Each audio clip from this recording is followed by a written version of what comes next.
Academica Media.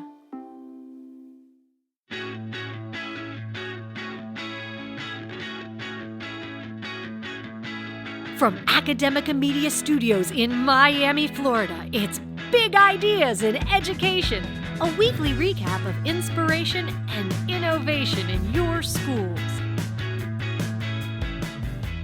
Hello, everyone. Welcome back to Big Ideas in Education. I am Dr. Sarah Boulos-Fye of Somerset Academy Schools, joined, of course, by my co-host, Ryan Kairalla of Doral College. Hi, Ryan. Hi, Sarah. Great to be chatting with you. Great to be chatting with you. And I have to tell everybody listening today, you are on an historical episode. This is the 204th episode that Ryan and I have recorded together. And it took 204 tries for us to come up with the same topic. Yeah. We always joked that someday this day would come, but I don't think we ever truly believed it until we walked in today, ready to go. We asked each other, what story do we got this week? And it was the same story. I said, no, but luckily we had a backup. So I'm going to let you start, Ryan, which this is the article we both wanted to talk about. So I have several things I want to say already, but I am very interested in hearing what your take was on it. Yeah, you're going to be fully prepped on this. So let's talk about our story, Sarah. In a recent article in Edutopia, neurologist Judy Willis and educator Jay McTighe discussed what neuroscience is telling us about what teachers can do to help capture their students' attention when introducing new topics in class. The trick, they note, is to say and do things that activate the student's reticular activating system, or RAS, which is done through introducing new, curious, and unexpected actions. Some activities that the authors recommend include doing something out of the ordinary when starting the lesson, like wearing something unique or bringing in an unusual object. Presenting odd facts at the start of a lesson can be useful too. Inviting students to make predictions about what will happen next in a lesson can trigger a dopamine release in the student, and tying a lesson to something like current events in the world can pique students' interest and inspire discussion. In closing, the authors note that while it is important to hook your students' attention at the start of the lesson, don't lose sight of the real goal, which is to keep that attention over time. Quote, "There are numerous ways to capitalize on initial attention by employing active learning strategies, including the use of authentic tasks and projects, inquiry-oriented instruction, cooperative learning, Socratic seminars, simulations and role plays, and design thinking, e.g. using maker spaces where students can create tangible products, and allowing students appropriate voice and choice options in assignments and performance tasks." Well, it wouldn't surprise me, Sarah, that both of us would find this story pretty dang interesting. Always cool to be able to bring a little bit of neuroscience to the work that educators do. It sounds like you were as blown away by this as I was. I was really excited to hear that there's a lot of neuroscience behind it, but I'll be honest, a lot of times when I read articles with recommendations like this, I, as a classroom teacher, would get a little disheartened because I didn't really see myself as a good performer, for lack of a better term. And I think that there is a level of performance or entertainment value that sometimes underlies some of these recommendations. And I think what I really liked about this article was the emphasis on not just doing things, kind of for shock value, hooking them, but that holding of their attention. And I always say it's really important not just to do engagement strategies, but to engage students with content. And so the idea here of making connections, inviting predictions, posing provocative questions that tie them back to what they're learning is the really critical piece. Coming into class dressed as Shakespeare might be really fun, but how is that getting them actually interested in reading Shakespeare for a 90-minute class period? So I like the intensity of making sure that it's not just something that gets them interested for a second, but will hold their attention with these authentic tasks. And to me, what's key in doing that is, one, as you noted, not just having all sizzle and no steak. You still have to bring the excellent content and find ways to use these different learning strategies to maintain the student's attention throughout. But when I've seen teachers do this kind of stuff really well, It's when they have the attention grabber in the beginning, but then they use that attention grabber as a thread throughout the lesson so that you don't lose sight of it. I remember once I had a social studies teacher in high school who was talking to us about some kind of global event and some sort of conflict somewhere in the Middle East. And instead of just sort of introducing the topic, he just started by telling us a story of a little boy in Syria and, what his day-to-day life was growing up. And then as he was then bringing it into a broader story of what was going on in Syria, he was then coming back to the little boy and talking about how the global events there were affecting his day-to-day life. And so, yeah, the initial story grabbed our attention, but he found a way to connect that initial attention-grabbing event to all of the content that he was bringing us, and it really grabbed our attention. It was a, powerful storytelling and pedagogical tool. That's awesome. I think in language arts, which is something I taught for a long time, it's also easier to make some of those connections, right? I always say it's important for us as we're reading to make connections to the world around us, to other things that we've read, to our own lives. But even when we're talking about things that maybe don't have an obvious tie to the real world, I know there's like a lot of famous memes going around where it's like another day where I'm not using the Pythagorean theorem, right? Like just some of these jokes. It's like, I can't do my taxes, but I know mitochondria is the powerhouse right, the of the powerhouse cell. of the cell. We all know it, right? How do we ensure engagement with content in those kinds of situations where maybe there isn't yet or immediately or obviously a connection that they can make?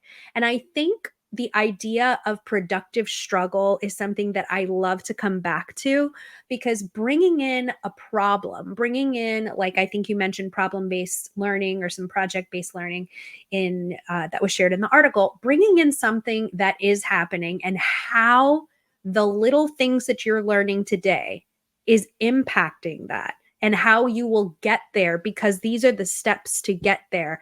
We know the mitochondria is the powerhouse of the cell, and we're going to kind of talk about this ridiculous question. And I promise that one day this is going to come together and you're going to see, I'm going to build maybe a ladder. I'm going to show you, people who do things like backwards planning or understanding by design, these curriculum planning templates use these little things to show how learning all of these things together are going to make up something larger. And reading in this article, some of the things that they presented to do those kinds of things are something I would have never thought of to bring into a classroom. But I have to say, it has one of my favorite things I've ever read in a recommendation based on brain science, which was to pose the question, does a fart contain DNA? Not only... Go ahead. Yeah. No, I was saying you would have junior high Ryan's undivided attention. You have in his 30s Ryan undivided attention with so it. That's what it not only made me laugh, it made me think. Yeah. And now I need to do some homework to find the answer to that, because I was like, wait, I could see this. I could say, well, hold on. Does it have, and I don't want to get, too graphic on but does it have fecal matter? Does fecal matter contain your DNA? How do they test for this? How do they test? But that, I know this about this and that and the other. And so it's just all of these things going through your head. And now I'm engaging with content, not just something that is ridiculous to get my attention or to make kids giggle. But now I'm really thinking, okay, well, what did I learn about the mitochondria? What did I learn about DNA? What did I learn about this, that, and the other that is actually going to matter in today's conversation? I think a close cousin of the attention grabbing technique in the instruction is using a quick preliminary assessment at the beginning of a lesson to not only grab students' attention, but allow you to gauge sort of where your students are with the subject matter. To give you another example from my social studies life, I remember coming across a 6th grade geography teacher who, before he would do his unit on Africa, would begin the lesson with a preliminary assessment, get every student to take out a sheet of paper and have the student write down every single country in Africa they could name from memory. Like, what are the countries in Africa that you know? And obviously, you know, sixth graders who grew up in the United States aren't going to know too many African countries by name. Maybe, you know, some students will get a dozen, some students might only get a couple, but that already gets their wheels turning about the unit, gets the students understanding, wow, I have so much to learn about this continent. And as an instructor, you have a nice little preliminary assessment to know where your students are in the unit, and you can use that stuff to guide your instruction. So you get attention grabbing and you get an assessment all in one. And for those of you who are looking back at your textbooks from education classes, activating prior knowledge, building schema, that's all part of those components that get knowledge to stick in the Yeah. brain, right? That's the very technical way of saying it, to stick. Awesome. Yeah.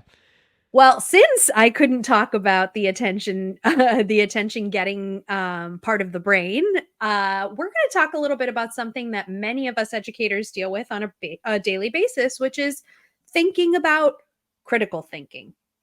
So picture a classroom where students not only memorize facts, but actively engage with knowledge, make connections, and understand deeper ideas.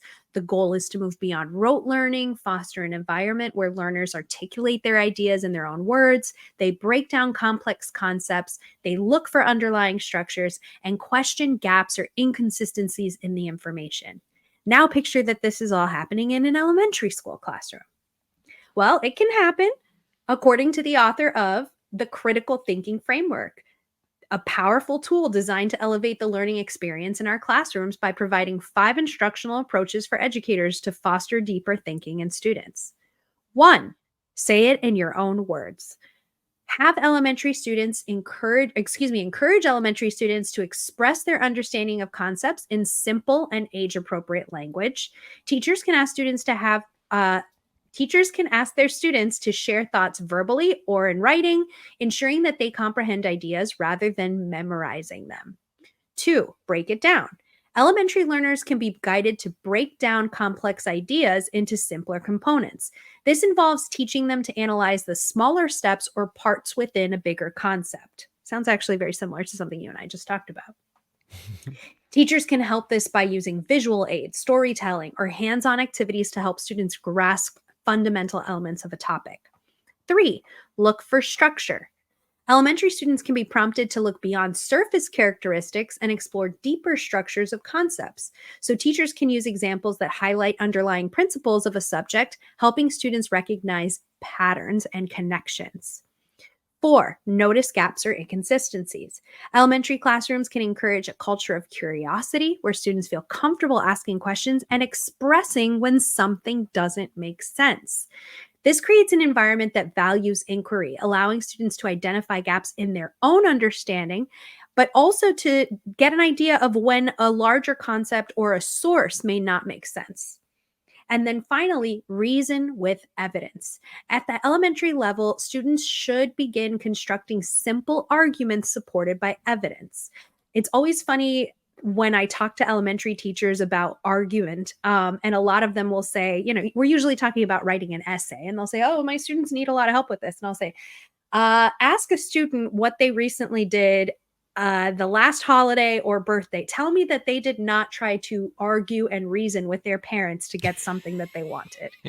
Yeah, I know toddlers who are arguing and reasoning and manipulating and bargaining. These are skills the kids have.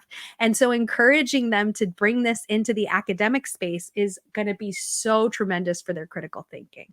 You have an 18-month-old who was trying to critical think his way into one more story before bedtime last night. Exactly. This is, it's innate, it's never too early to build these skills. Absolutely. So reading these things is really exciting because it does give us that really specific structure for elementary teachers to see that what they're doing makes a big difference, and kind of explaining it in a very specific way. Like, am I giving opportunities for students to do this is something that I think is tremendous. I'm constantly looking for ways to simplify the recommendations that I make for teachers. And sometimes, I have like a couple of standbys that I've probably mentioned several times on the show, but using something like a race response, right? We've seen that a million times, where you restate, answer, cite, and explain. And having younger students participate in this, even if it's just verbally, is so tremendous for them. Because if you ask them, well, why do you think that way? Why do you feel that? Why did you answer that way? In a classroom where students do not have experience being asked that question, a lot of times kids will kind of take a step back and think they're wrong or something is not, they're not saying what the teacher wants. But shifting the culture from getting the quote unquote right answer to explaining why you think that way is such an important step for critical thinking, for metacognition, and it is going to build a pathway for your students for the rest of their lives. A lot of great takeaways from that article.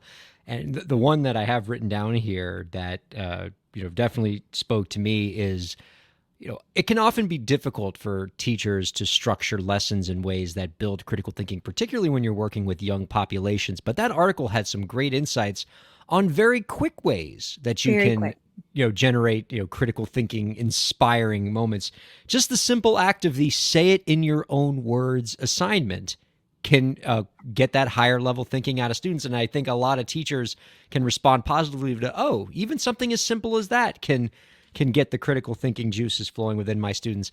And I also was struck by what you said there at the end, which is building critical thinking in your students isn't just about altering your assignments, but it's about changing the culture in your classroom. It is creating a situation within your classroom where when you ask a student why, you're not telling them that they're getting something wrong, because that's what when you ask a kid that's young why they did something, that's going to be their first thought, and that's going to take some time to build that culture in a classroom. And I'd love to pose to you, what insights would you provide to a teacher about how to make that cultural shift happen in the elementary school grades? I think it starts with shifting discourse in the classroom. So you can start with practicing it.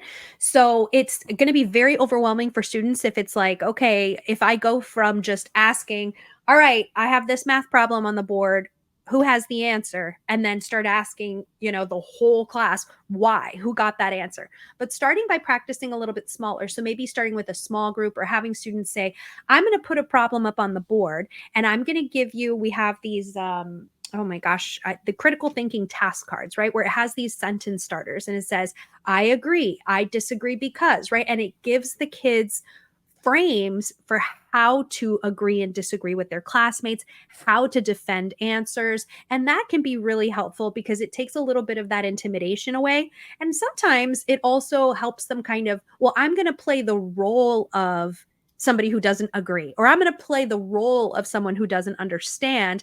Maybe I'm scared to actually admit that I don't agree or that I don't understand, but that's okay. I have the paper that says I disagree. So I'm just going to say that until we build the confidence where students can do that on their own. So I think practicing with task cards, toolkits, there's so many great resources like that that teach students how to have these conversation starters, and then you practice it. And maybe some modeling by the instructor. You get another grown-up in the room and show the students what it looks like to have that back and forth to or a be student able gives to an answer and, just kind of like what we're doing right now. So it's like, I think I agree with a part of your point, Ryan. I think that would be something helpful. And I also think that maybe, bring in just examples. The teacher models it. The teacher encourages that behavior when they see it in another student. It's a matter of building it slowly. But absolutely, maybe starting with small groups or starting with the sentence structure, conversation starters is a good way to bring that in. And I love the idea of so much of this happening at the elementary school levels through oral communication, right? I think it's so important. I think that most of the exposure that the students in the elementary school grades get to critical thinking and argument is through the written word. We spend so much time teaching persuasive essays and things like that, and that's very, very important. I don't think we have as much in the curriculum as we should for oral advocacy and oral persuasion and oral argument and doing it in the right way. So much of what we have to do in the grown-up world is persuading people through our spoken word as opposed to our written word, and providing critical thinking opportunities for students to build those muscles in the young grades is a pretty exciting prospect.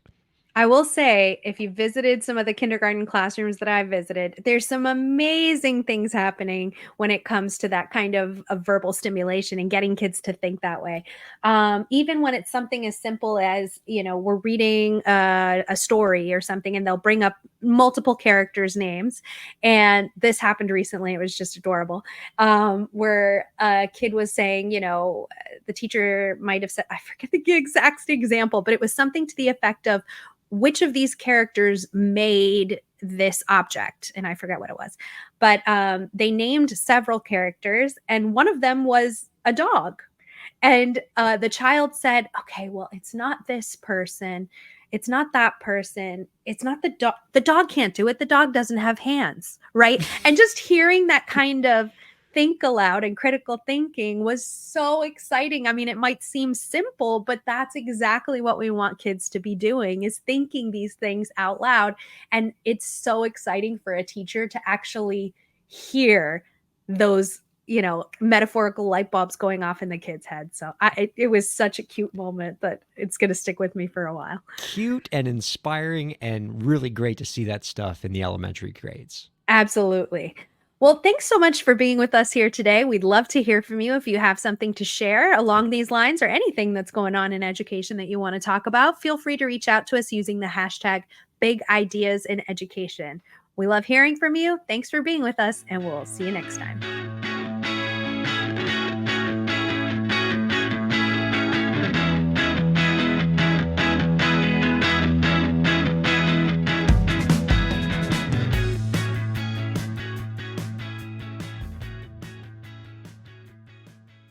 The views expressed on the preceding program have been those of the hosts and guests and do not necessarily reflect the views of Academica, its clients, staff, affiliates, or advertisers.